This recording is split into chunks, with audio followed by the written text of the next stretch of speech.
I have a problem with the way that you voted because it went against my very livelihood, and I'm not going to be around you this holiday. The media meltdown is now getting kind of nasty.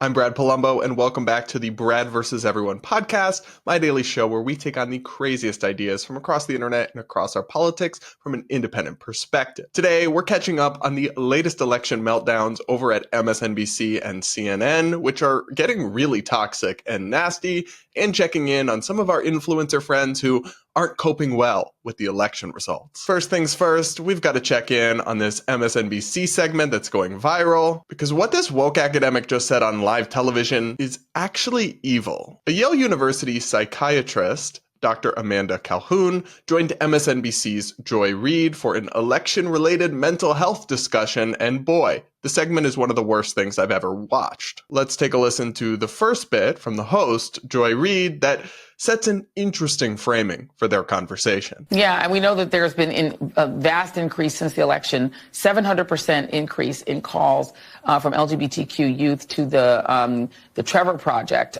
which offers a phone, online chat, or text to people. 700% increase in calls, texts, and chats compared to prior weeks. So people are scared, but they don't know what's going to happen to them. But I wonder if also, are people challenged with the idea of how do you interact with people who you know voted for this? Right? If you are an LGBTQ person and you know someone in your family voted essentially against your rights, or you're a woman knowing that, this man was calling people the B word, J.D. Vance was literally calling Kamala Harris the trash and said, we're going to take out the trash. I know a lot of black women were incredibly triggered by that. And if you then meet somebody and you know they voted for the people who called you trash, or if you're Puerto Rican, you know someone voted that way, do you recommend, just from a psychological standpoint, being around them? We got the holidays coming up. So before we get into this professor's insane response to that already insane question, I want to go through this prompt a little bit, what Joy Reid said here. First and foremost, I want to talk about the fact she mentioned at the top, that LGBT activist nonprofits that focus on mental health and unaliving prevention, the S word, have seen a huge uptick in calls and activity since the election results. And she's attempting to blame that on Trumpers or whatever, but you should actually be looking in the mirror, Joy. That is a tragic outcome, that so many young people are in such intense distress, but it has a lot more to do with the fear-mongering and hysteria and doomsday rhetoric coming out of the media and coming from online social media activists that's scaring young people into thinking that gay people are going to be killed, or gay marriage is going to be overturned, or that trans people are going to be forced to detransition, or a bunch of things that have no basis in reality that you've convinced them are going to happen with your fear porn and propaganda. So it's not Trump voters' fault that young people are in this much distress. It is the fault of the people who have misled them into a state of hysteria that is not justified by the facts. You should be reckoning with that and taking accountability, not attempting to pin the blame for it on the other side. And I just don't accept the premise that a Trump voter voted against my rights as a gay person at all. Trump is pro-gay marriage. He's not going to seek to overturn gay marriage. And in fact, he'll probably appoint some high-ranking gay officials like Rick Grinnell. Now, he may pursue some kinds of restrictions on transgender-related issues, but some of those are justified and I think make sense, like restricting the medical transition of minors or biological males competing in women's sports.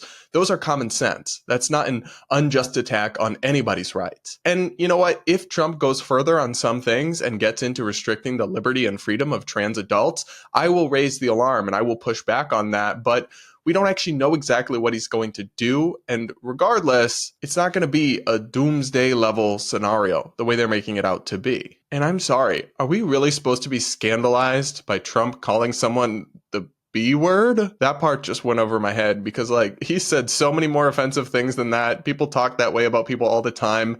That's really not a big deal. I can't imagine basing my vote around that. The same way, Black women are not triggered by somebody calling their political opponent trash. Maybe a few highly educated elite Black women like yourself, Joy, who live in echo chambers and bubbles, might be triggered over it because you have the emotional resilience of a toddler, but that's just a normal insult people say about other people. And I wish our politics were more polite. I think Trump is incredibly coarse and rude to his political opponents, but it's not just him. And frankly, if you think they haven't said incredibly nasty things about him and about Republicans, both in private and public, you're kidding yourself. And calling someone trash is just an insult. It's not racist. If you think he wouldn't say the same about Biden or Hillary Clinton, you're kidding yourself. Now let's get into this Yale psychiatrist's response to Joy Reid's unhinged question, which is where this clip truly goes off the rails. So I love that you asked this question because, there is a push, I think just a societal norm that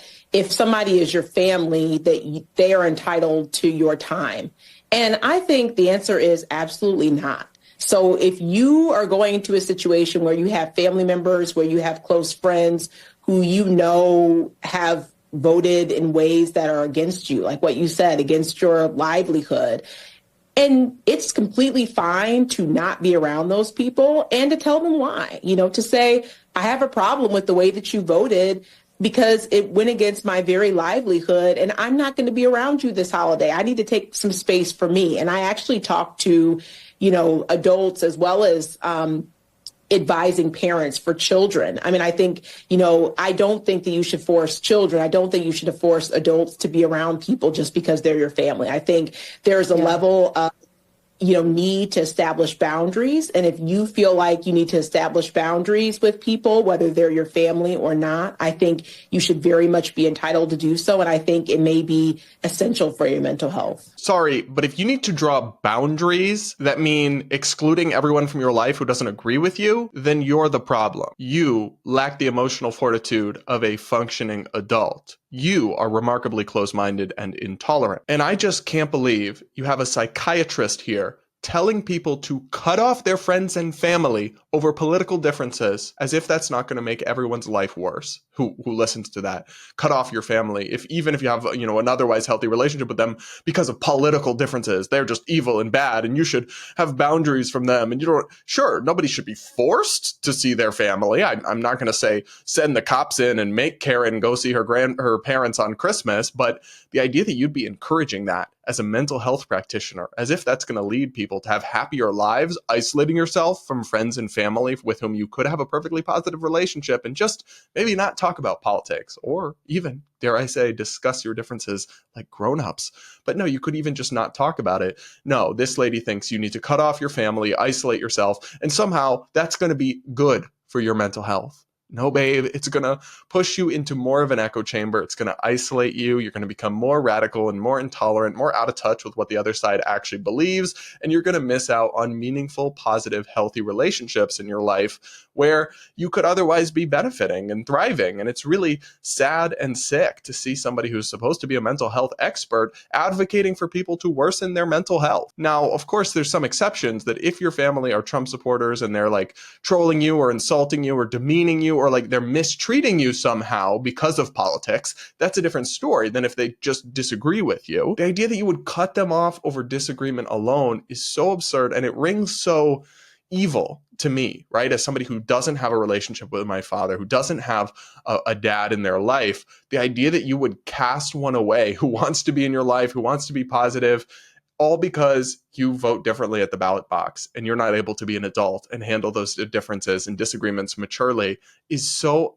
deeply offensive and maddening to all the people who have estranged relationships with their family or who have lost them and have the family members who've passed away. Like, you are incredibly lucky. And you're just not only taking it for granted, you're actively throwing it away. It's truly sick stuff that a competent mental health professional would encourage you to not do, not go on national television and tell people to do this. It's lunacy. Now, I don't expect you guys to take psychiatry advice from a YouTuber. So here's somebody who I like a lot. I follow on Twitter, Michael Zifra, who is a physician from Chicago, a psychiatrist. Here's his thread responding to this clip. He writes, "This is terrible advice from a psychiatrist. Yes, many are feeling anxious, upset, and uncertain, but cutting off otherwise healthy relationships with family and friends over political differences will not lead to any healing and will likely just prolong your emotional pain. That said, some families may want to leave political topics off the table at upcoming holiday gatherings, especially if those discussions are likely to lead to arguments that are unproductive and too heated. Obviously, the above advice does not apply if you are experiencing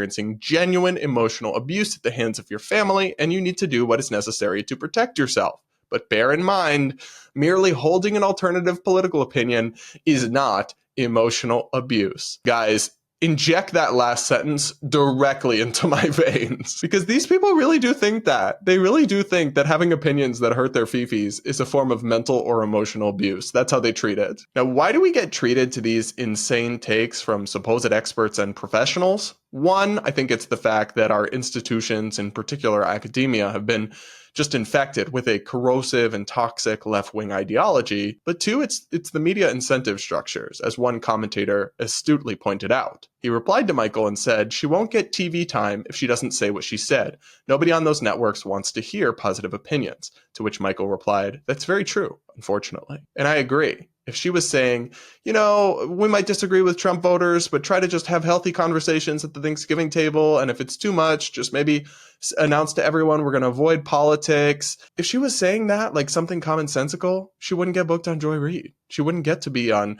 glitz and glam and go have her hair and makeup done in a big studio and be on cable news nationwide and get all the attention that comes with that. It's a very toxic media ecosystem, and it encourages people to have extreme takes that will get them attention. But I have a very simple request for members of the media. If you want to have a meltdown over the election and you don't mind us laughing at you, continue, by all means. But please, don't do it in a way where you are actively encouraging Americans to make their lives worse. That shouldn't be too much to ask. What do you guys think? Let me know in the comments below. And do hit that like button while you're at it and make sure you're subscribed.